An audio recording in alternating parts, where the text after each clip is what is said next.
थोडा वेळ शांत बसा. आज स्वामी तुमच्यासाठी एक खूप मोठा आणि मनाला स्पर्श करणारा संदेश घेऊन आले आहेत.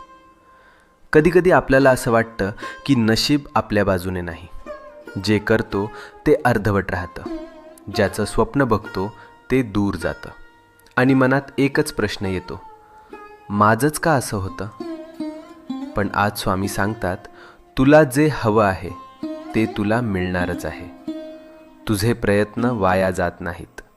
तुझं मन दुखतंय म्हणून देव शांत बसलेले नाहीत.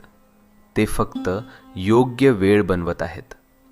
तुझ्या आयुष्यातून अडथळे शांतपणे दूर होत आहेत. तुला दिसत नाहीये, पण परिस्थिती तुझ्या बाजूने फिरते आहे. ज्याला तू डिले समजतोस ते खरं तर प्रोटेक्शन आहे. तू विचार करतोस, मीच का स्ट्रगल करतोय? हे माझ्याच आयुष्यात का होतंय?